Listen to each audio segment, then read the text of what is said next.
Welcome to the Garden Talk podcast, where we interview growers from all over the world, both beginners and experts, seeking to learn more about what they know about gardening and how they do things in their garden. Hey everybody, for those of you that don't know me, my name is Chris, aka Mr. Grow It, and you're tuned into the Garden Talk podcast. This is episode number 147. In this episode, I interview Autopotamus. He has been gardening for 6 years and is well known for growing massive autoflower plants, some yielding well over a pound. And that's what we're going to get into in today's episode. I pick his brain to find out exactly what he does in order to grow these massive autos. If you want to see short clips of these podcast episodes, search Garden Talk Clips on YouTube. I also have a gardening channel where I show the plants that I grow. Both of those channels will be linked down in the YouTube description section below. One of my goals for this podcast is to bring free information about gardening to the general public. That being said, I'd like to thank the sponsors of today's episode who helped make that goal possible. Thanks to AC Infinity for sponsoring this episode. Check out their Ion Frame LED grow lights, which have the latest Samsung Evo LEDs.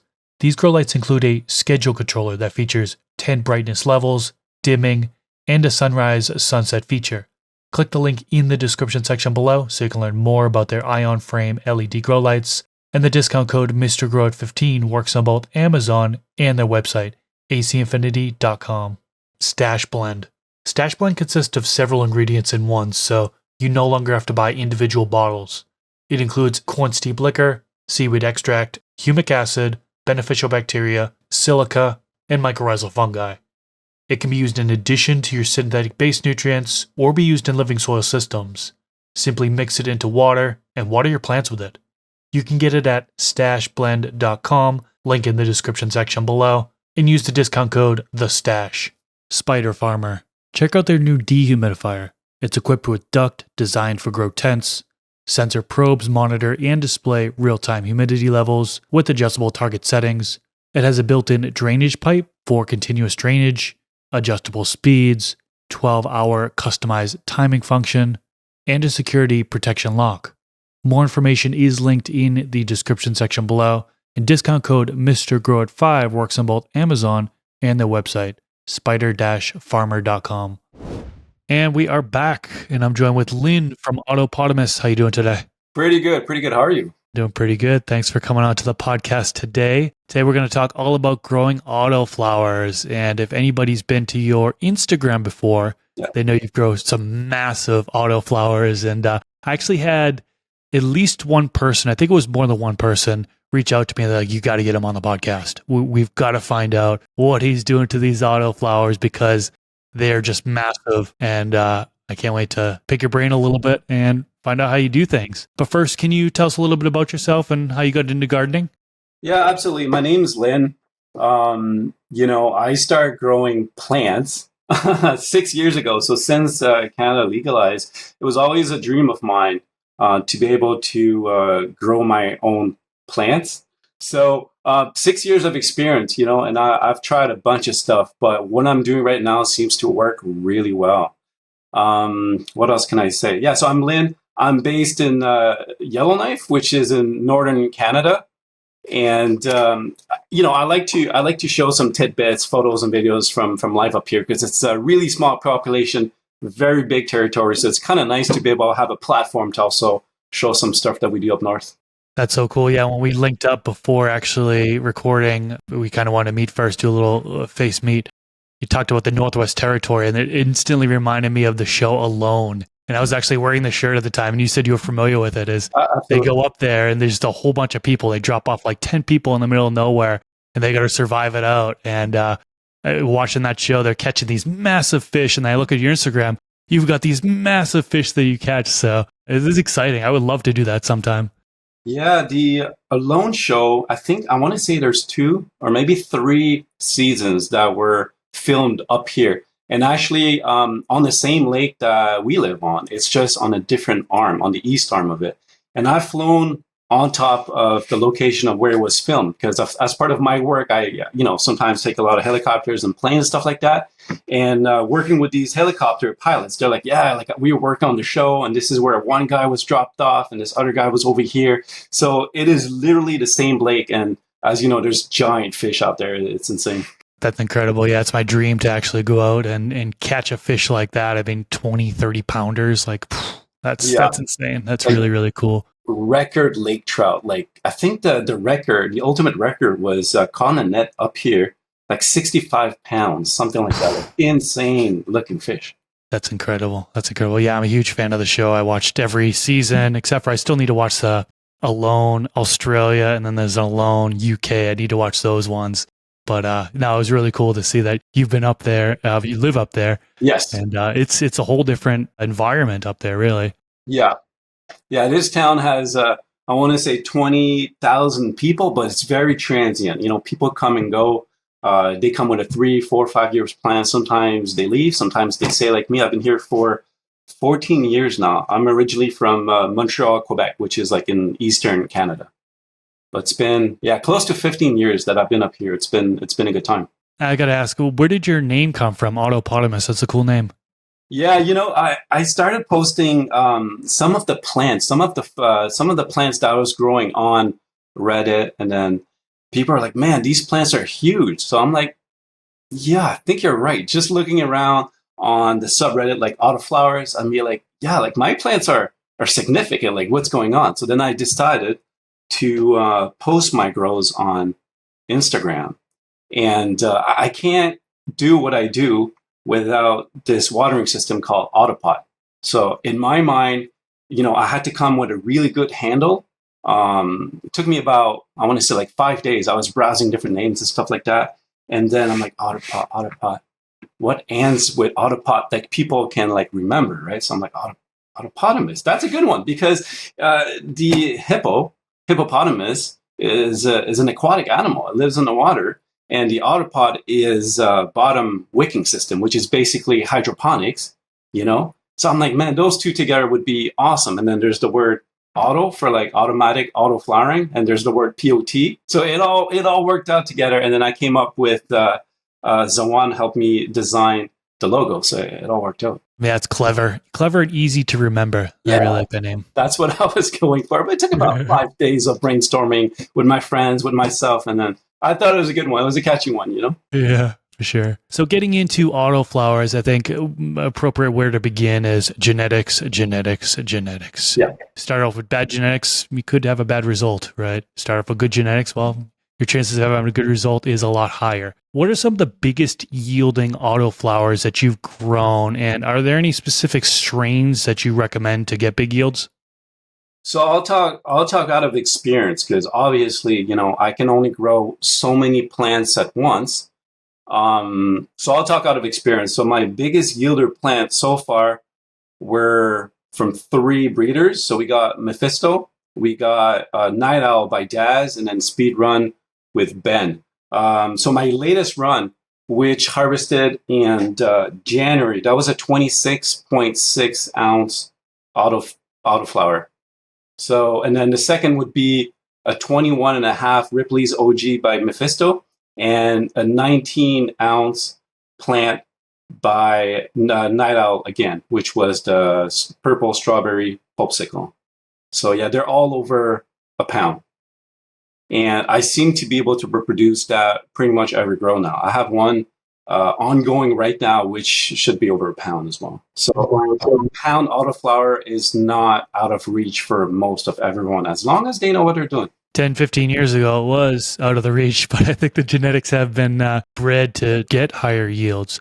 So was the 26.6 ounce plant that you had, was that the largest yielding one you've ever had? Yeah, 26.6. That was just last run, so I haven't beat that yet. No. It's an incredible plant. She was close to 6 feet tall and 4 plants in a 5x5, and she was busting out of the street. Like, it was really, really big plants. Yeah. And it's, I don't use a trellis. I probably should. I like to have my plants mobile because I pick them up, I bring them outside for defoliation, to remove some stems, that kind of stuff. To take some photos. If I put a trellis, if everything is more immobile in the tent, then right, so I can't do what I want to do. But at this point in time, I think it could be a good idea. Understood. Let's get deeper into the equipment you use. I know you're growing indoors. Can you describe the equipment setup that you have in your indoor garden?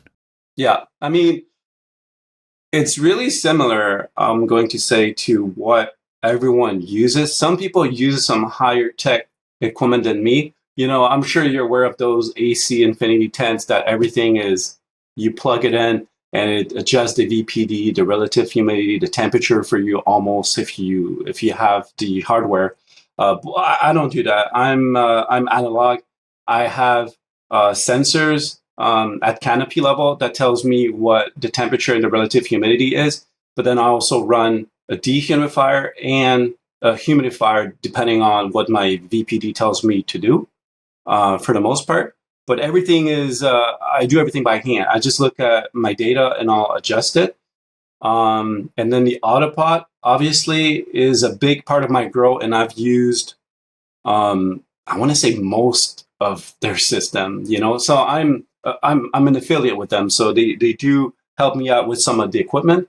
So I do run the 3.9 gallon plastic. I ran fabric pots as well, and then the bigger 6.6 gallon plastic. So they have different sizes for most of the time the substrate that you're willing to use with it. And also fans. Everybody got fans. And I have multiple lights. Man, like I've learned the hard way. I went from, Mars Hydro, Blurple. I had T5s. I have the CMH 315. And now I run LEDs. But some of these were sponsored and some I bought out of pocket. So I still use the HLG QB96. These are old school do-it-yourself type lights that you assemble yourself. It was meant for like the do-it-yourself crowd, but I don't think it took on all that much. But it's a great light. I use 4 of those, and it shoots on max probably like 650 watts. And I still use those lights up to now because they're so small. So I can really use 1 up to 4 lights depending on the wattage that I'm looking for. But in the big 5x5, it's a Photon Tech XD 1000 watt. I don't run it on max. That's too much for a 5x5. So at the most, I'll use 750 watt for the 5x5.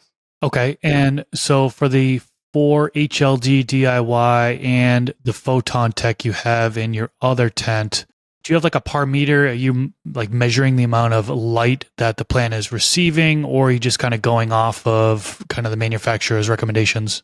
I want to say I used to. I don't have a par meter. Everyone thinks it's really crazy. I have a photon meter. I think it's Dr. Meter, sorry. And on the HLG website way back then, there was a calculation you could do to divide the lux that came out of it, divided by 66, and it gave you an approximate ppfd. So I did do that for a while.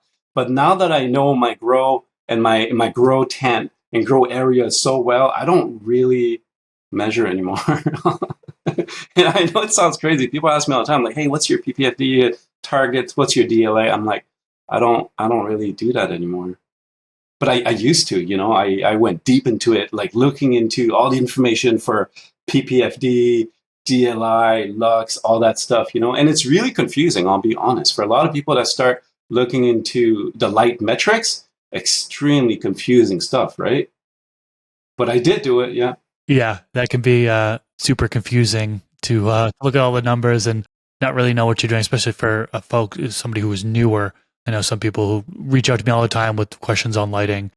But yeah, I guess it is a little surprising. It probably is a little surprising for some people to hear that you're not really dialing in the lights, that you're having these massive yields. You know what I mean?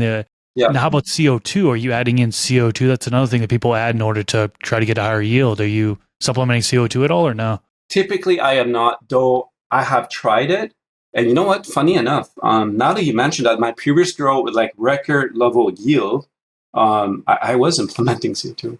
But I typically am not. I had a Mother Earth bucket that's connected to a fan, and I would shoot CO2 at the bottom, and as the air gets sucked by my exhaust fan, it would climb up through the plants, right? Some people do the up-down, like they have like those little fungus bags. I don't know what they're called.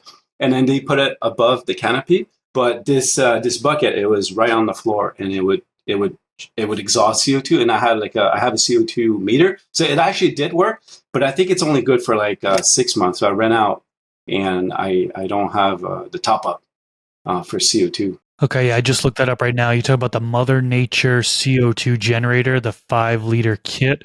Yeah, that's correct. It was sent to me by Autopot. Thanks, Autopot. And it seemed to work. I yielded a lot last run. That was 2 tanks, right? A 5x5 and a 4x4, and the total yield for 8 plants was 110 ounces. Wow. I wouldn't want to be in that trim jail. Well, we could talk about that. So the Autopot system, it's pretty commonly known these days, but how did you find out about the Autopot system? And can you walk us through the setup? I know we have a lot of new folks on here that don't really know what the system is, how it works. Talk to us about that. Okay, so I have probably 4 years of experience with a system now. Pretty much every day I use it, right? So when I first started growing, I did hand feeding. I had 2 plants in soil, 2 plants in cocoa. My first grow 2018, right? And the cocoa plants won hands down that contest. Like my yield, the plants were happy. The plants produce more, and I can't say for the terpene profiles, all that, but to me at the time, yield was very important, and also how easy the grow was going to be. So long story short, for roughly 2 years, I decided to run coconut, Coco Coir, right? And that's hand feeding. And hand feeding cocoa is something else. Like you can hand feed once a day, typically in veg, or you can do 2-3 times a day in flower. They'll take it all. It's extremely hard to overwater a plant in cocoa. Like you really have to. I don't know if it's possible. It's possible. I've done it. Possible? I've done it. Yeah. Can you tell me about it? Because I tried. I'm like watering them like 2 runoff, 10-15% runoff daily, 3-4 times a day, right? But that comes with the inconvenience of having to, first of all, do it. And second, you have to deal with the runoff. If you don't have a proper system, you have to go in there with a shop vac or something. And that takes a lot of effort. It takes a lot of noise. And after, 2 years of doing that, I'm over it. I'm like, this is so much work. There has to be a solution. And browsing the internet, I came upon Autopot. It's a bottom wicking system. It's basically, if you use the right substrate, it is a form of hydroponics. And it worked. My first grow with it, I grew the most incredible plants, and it was so easy. You basically have to top water a few days, or after a while, you just add your nutrient mix to the reservoir, and then the plant basically feed themselves. So the way it works is you have a tray, and within the tray, there's a key part of the system. It's called the aquavalve, and the aquavalve will fill the tray with the plant in it with roughly an inch worth of water and then a stop. And it works by ways of vacuum and gravity. So there's no power involved at this point. And once the plant drink down the whole inch of water in the tray, the aquavalve will break the seal from the vacuum, and it's going to refill it back to 1 inch. That's it. That's it. You do not have to hand water anymore, just the first few days. But after that, from the rest of the grow, you don't have to hand water, and you just add your nutrient mix, if you're using coconut, to the reservoir.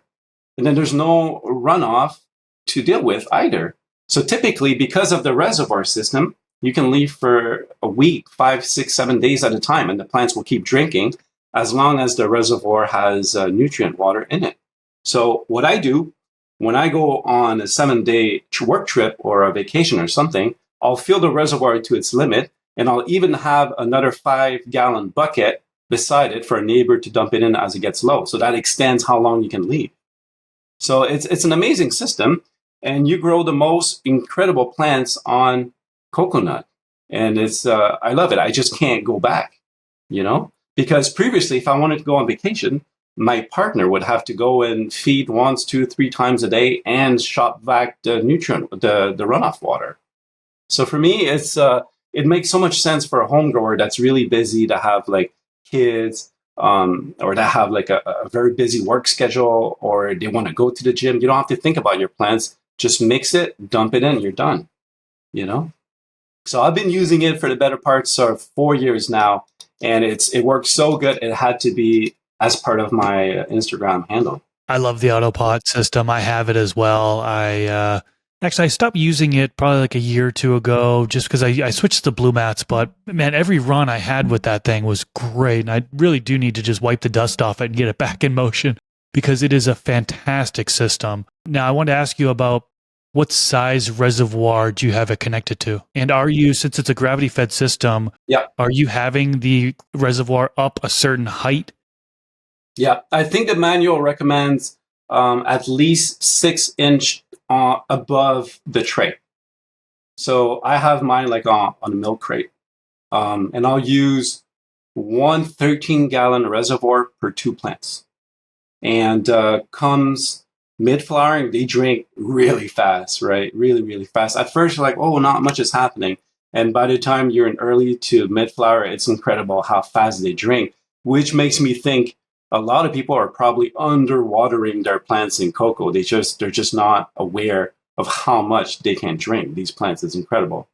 And yeah, it's amazing. I literally I cannot go back.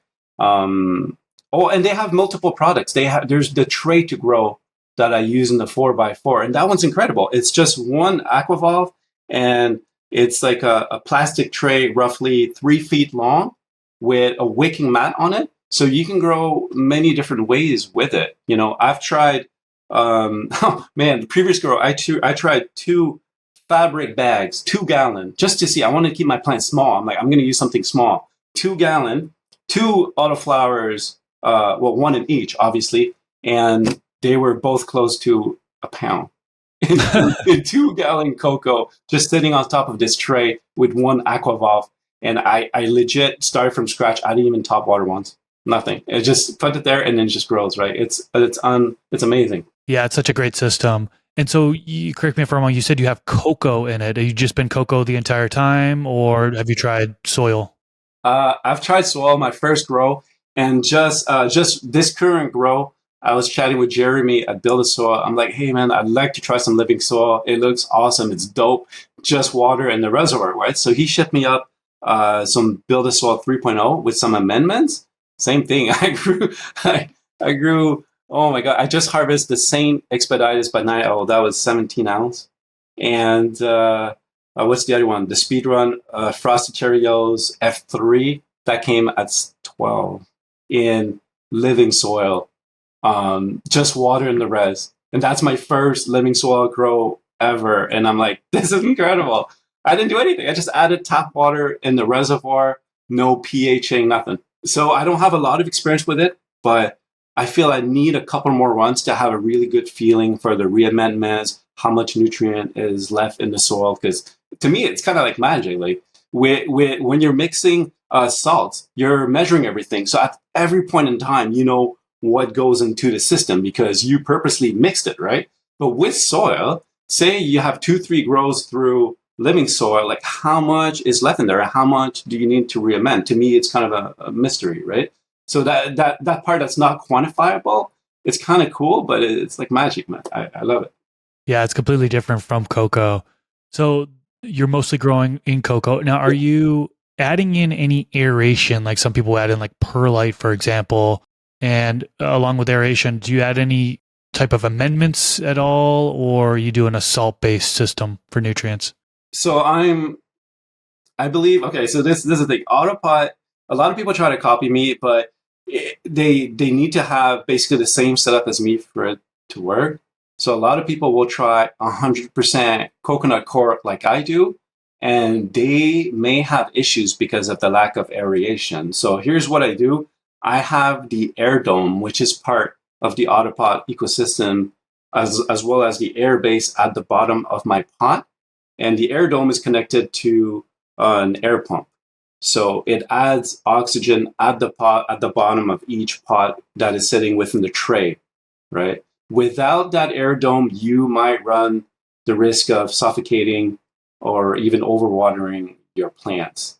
So I've seen that happen. So I'm 100% cocoa fella. A lot of people would do just fine with some added perlite in the mix, like 50% or 30%.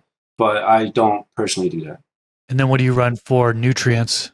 Oh man, I've ran a variety of stuff, kind of similar to you. You know, uh, being in this field on Instagram, there's a lot of company that reaches out to you, and I'm like, yeah, I'll try some stuff. So I've tried a variety of nutrients, from Athena to Canna to Mills.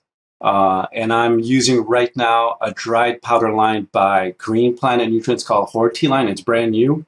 And it's different in the sense that, a lot of people claim that when you buy a bottled nutrient, most of it is water. So you're going to end up buying more and more bottles, and it weighs a lot, right? So I'm like, why don't I try a different line that's more dried salt base? I'm not sure if that's the right terminology. And it seems to work. So basically, you have your reservoir, how many gallons you want to mix in, then you add your salt, you mix it up, and then you pH to your target, and then you're done. And it's quite economical because a bag of such powdered nutrients lasts for so many gallons. You can mix so much, right? But that's also the very scary thing about growing with cocoa is you have to be able to mix the nutrients properly, which takes some practice, but you can learn. Anyone can learn. Yeah, the powder-based ones are just so convenient. Like you mentioned, it goes a long way. It goes a long way. And yeah, I mean, when you're growing with the bottled nutrients, a lot of it is water. A large percentage. I heard upwards of 98% of it being water. But yeah, the powdered form can definitely take you a little bit further depending on which lineup you're using. So are you starting the reservoir in like a low EC, or I'm not sure if you use EC or ppm, starting low and then kind of working your way up throughout the grow, or how do you do the feedings? Yeah. What you say is correct. I will start at a lower concentration. I use EC, so I have it's called a Blue Lab Truncheon. I'm not sure if that's how it's set because I'm pretty French. The Truncheon comes out in 2 ppm formats, a different scale, and there's also the EC scale. So I use the EC one because then you have to think about the different scales that are out there. I'll start pretty high. A lot of people they're quite surprised when I tell them how high I start my seedlings. We're talking 2.1, 2.2 EC right off the bat. The plant is like just sprouted this big. I'm like 2.2.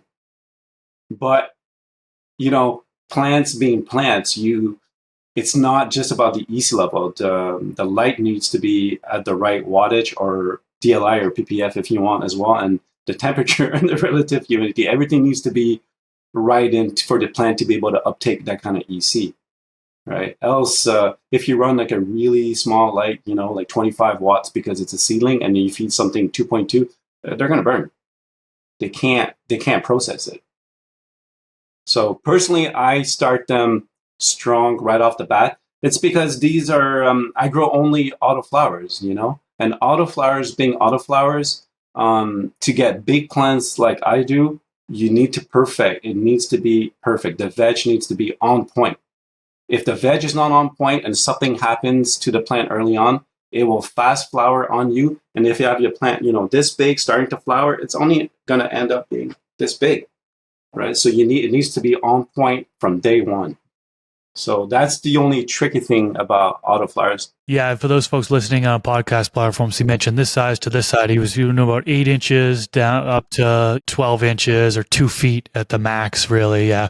That stunt that happens within the first 20 days, any sort of deficiency really holds back the plant. I've had a handful of autoflowers where it's like there's this little bit of stunt, and it totally ruins the stretch and the overall, because it goes into flower like you mentioned, and then just starts flowering, and the stretch stops, and all of a sudden you're stuck with that size plant no matter what throughout the rest of flowering. So it can be tricky, yeah. And I think it's gonna be a little eye opening for folks to realize that you start with that high of EC in the seedling stage.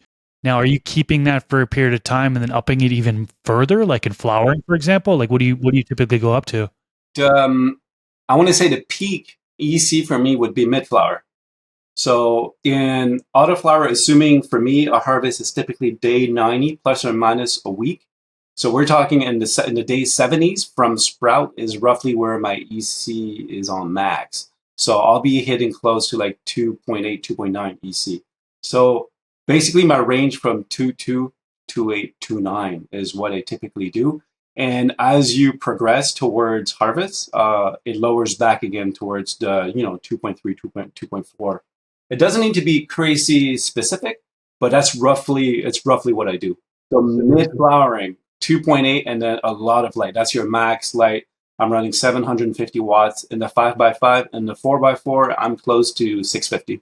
Okay, so low nutrients are lowering towards the end of flowering there, and I take it you're not doing any sort of like flushing of the medium prior to harvest.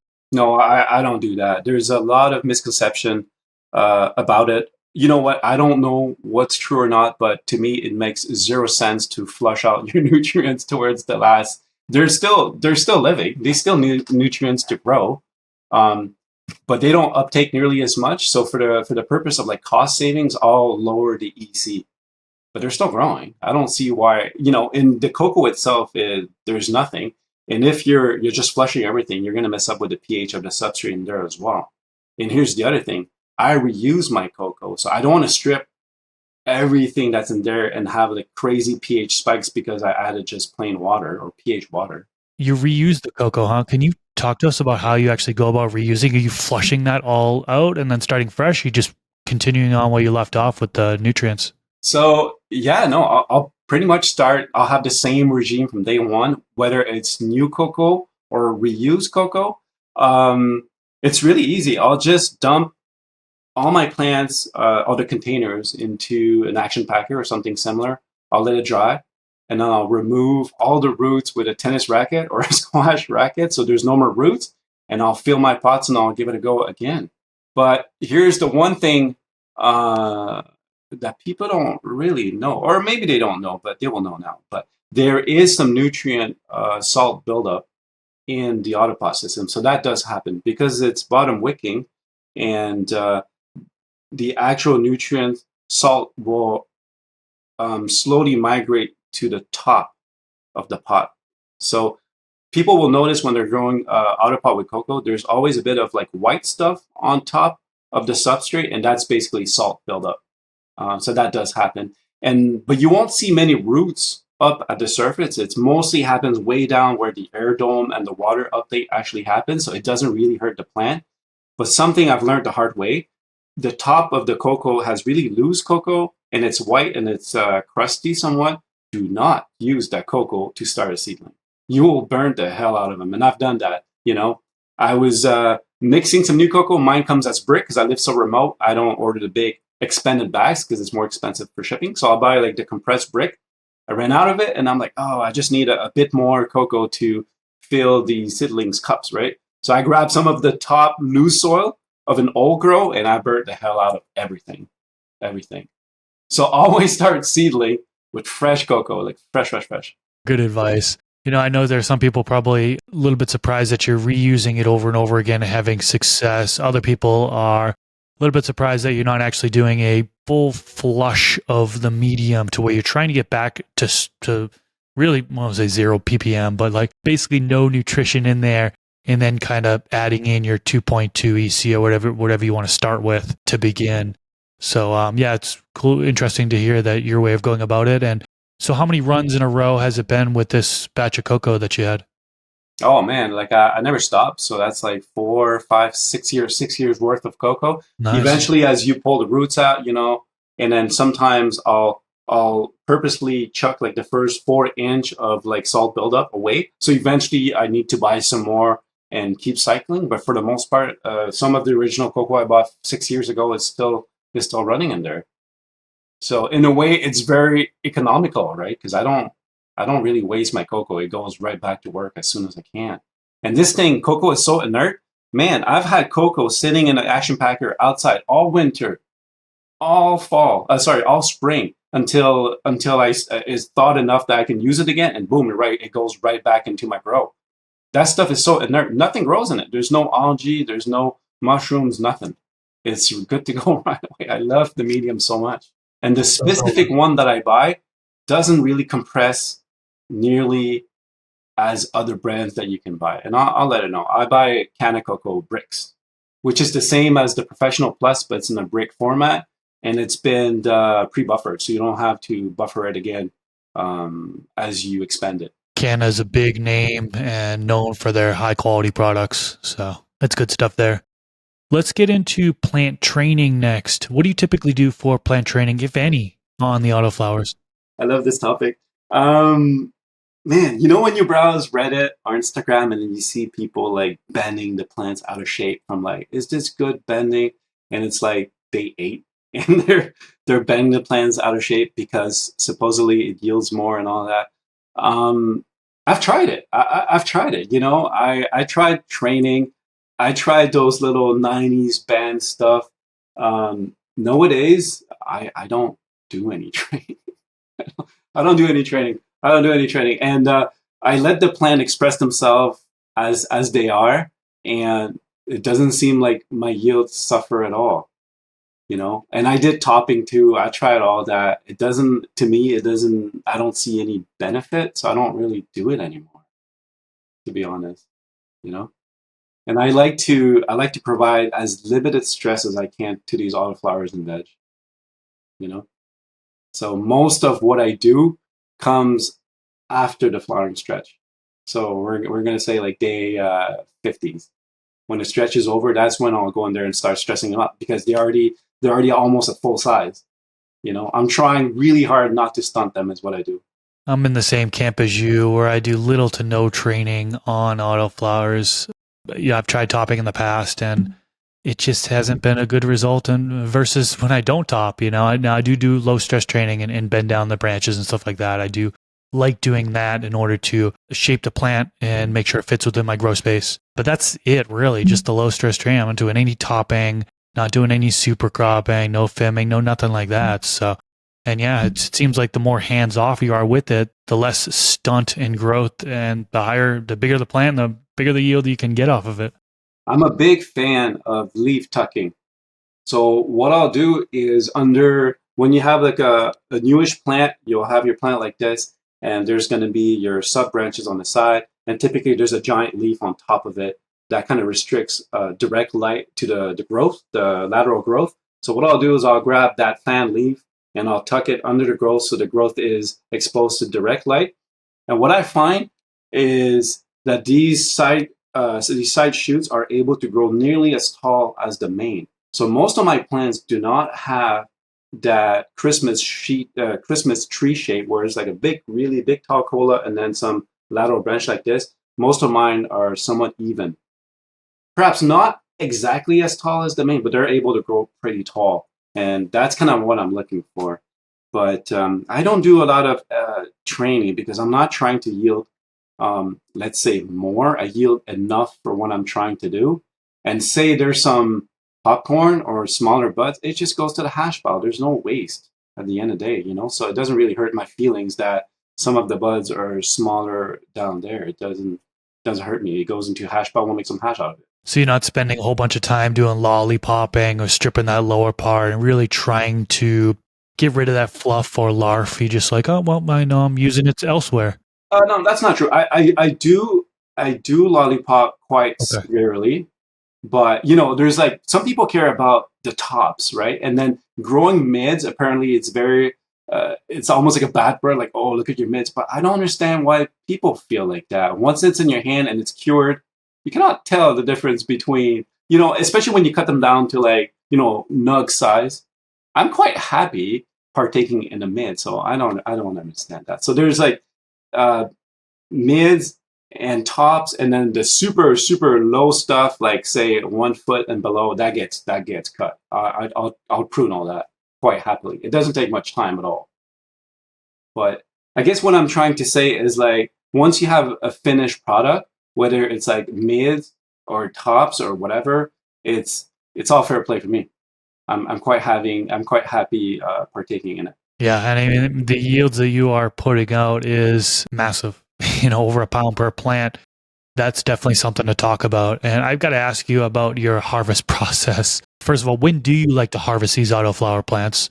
And what is your process for harvesting? Walk us through in detail, like the cutting down process, all the way to getting into drying. Okay. For me personally, I'm about 75% about the bud look.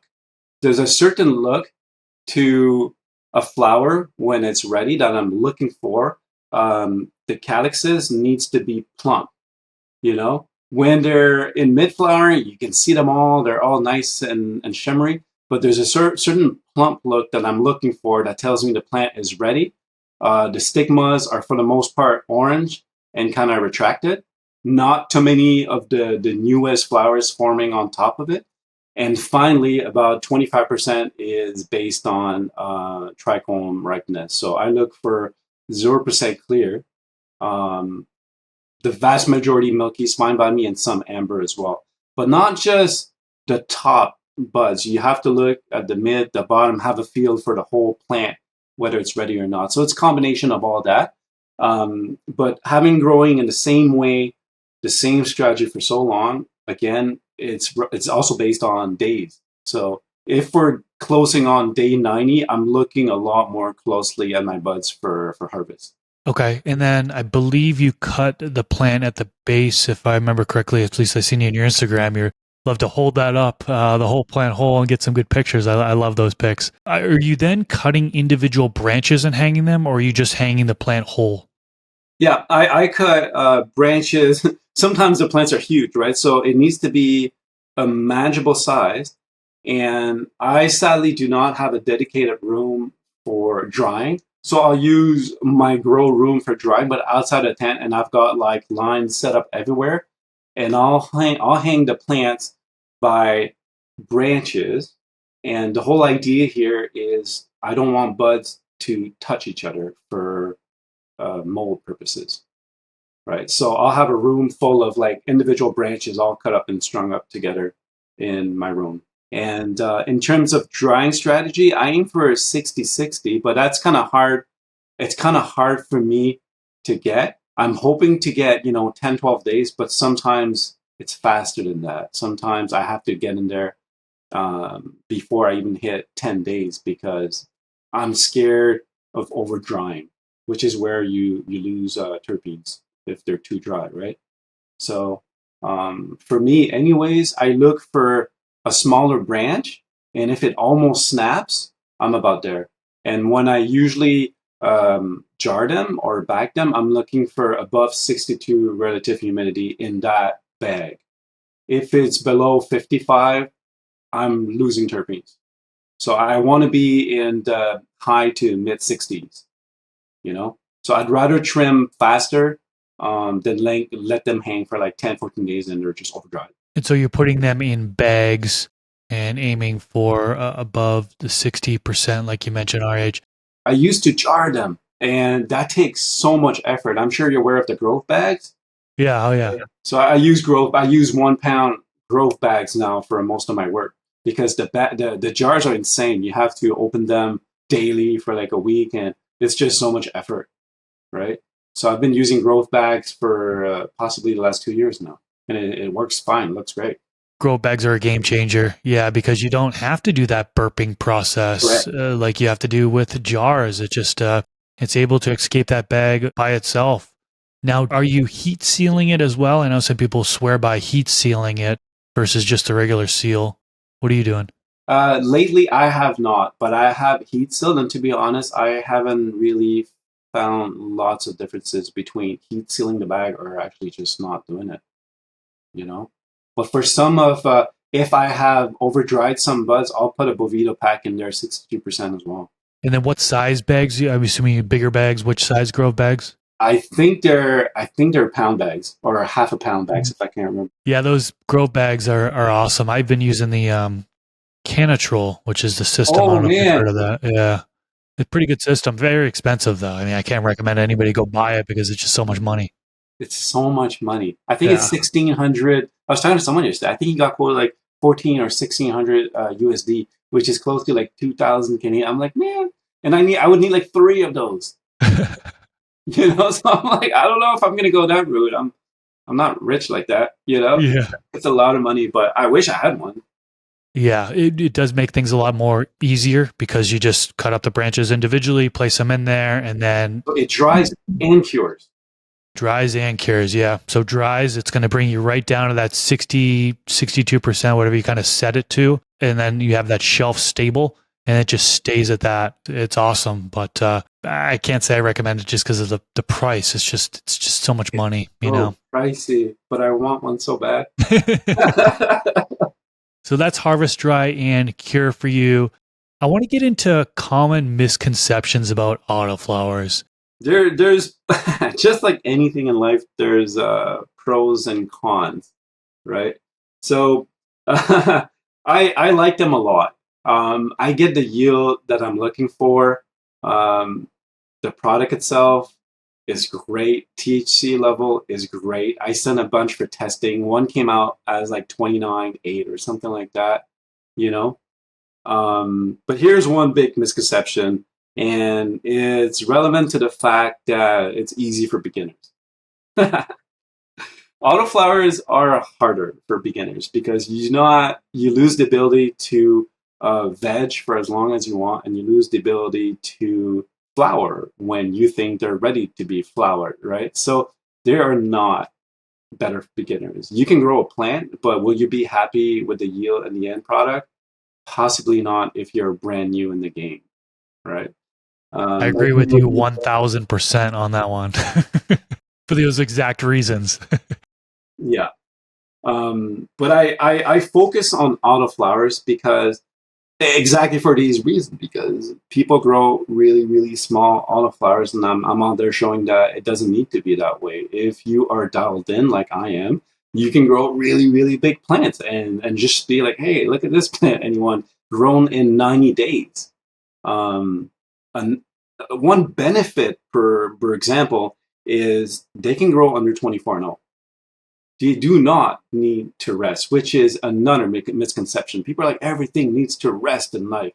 I'll give them 2 hours of darkness because they need to rest. I'm like, that's not true.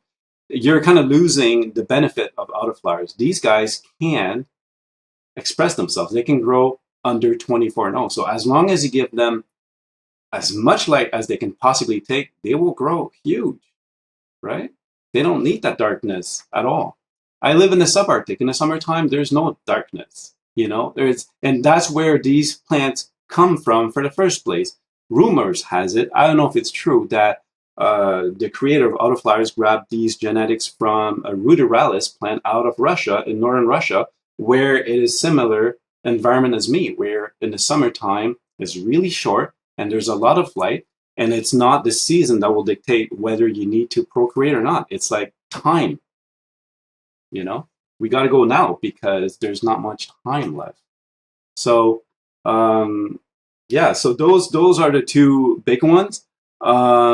Is it true that photoperiod have better genetics than autoflowers? 100%. Photoperiod have been bred for so much longer, so they're way ahead of the curve in terms of genetics, potency, and terpene profiles, all that, right?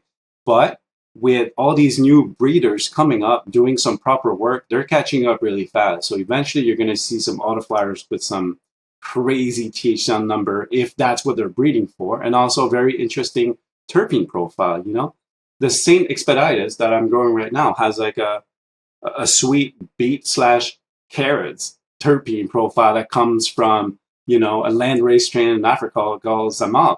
So there's some really cool stuff going on out there. So I'm quite happy growing them in the future going forward. You're inspiring me to get back into autoflowers, to be honest with you. I took a little break from autoflowers, but the takeaways in this episode is Autopot System. 3 things Coco. I want to say, for me, part of my success, quality genetics, Coco Coir, and Autopots. Those 3 combined is a really, really solid start, We can talk about white label genetics or strains if you want, but what I would advise is to buy straight from the breeders, if you can. If not, there are third-party websites or seed banks that can provide the same genetics.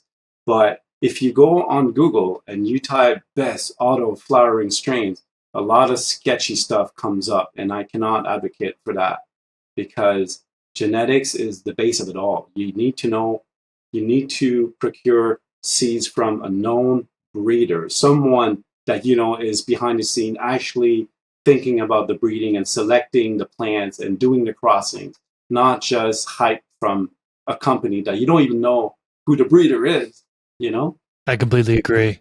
Any other advice for beginners, that maybe somebody who's just getting started growing autoflowers? Any takeaways that they could have? Man, that's a really tough one.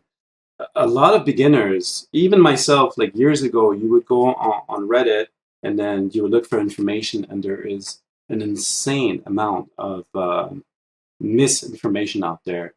You know, even stuff like we talked about, like flushing and training and light schedules and that kind of stuff. There is so much bad info. Um, I would advocate for kind of like following someone, kind of like yourself, that can provide the proper information and just follow it to a T, you know? Because if you listen to like too many people or reading too much information from who knows what, you're going to end up with terrible advice.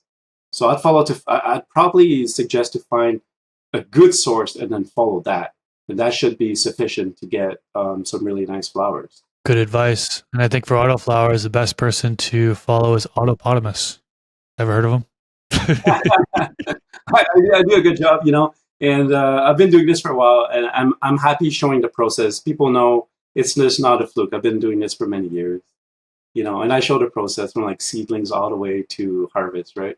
Yeah, for sure. I mean, I spoke about your Instagram a couple different times, and it's incredible. Really, really great results to see in there. Awesome pictures and big fish too. You even threw in some fish photos in there. It Yeah, was pretty cool to see. yeah, we like our fishing up here for sure.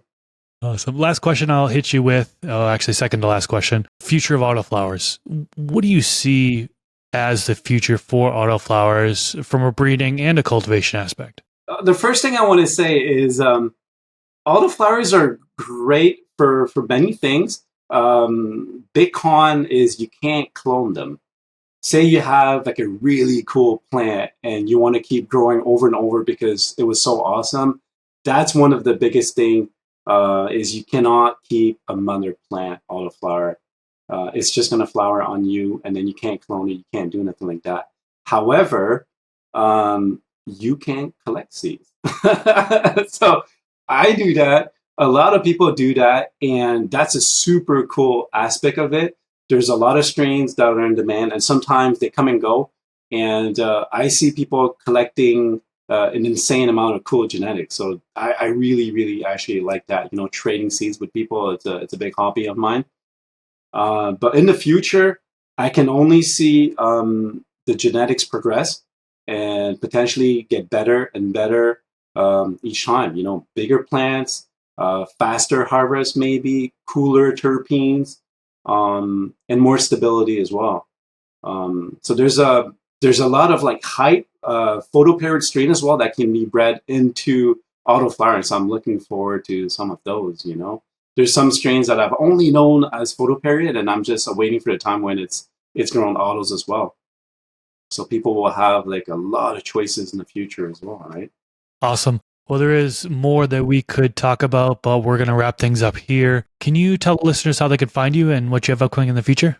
Yeah, so I'm active on Reddit. I browse certain subreddits for sure, but I'm mainly my main spot is on Instagram. I think the link was going to be down below, so you can hit on that and see what I do. But something I want to mention is I'm partnering with Autopot USA to have a masterclass, and this masterclass is basically me teaching what I know, what I do really well. I'm not going to teach something I don't understand.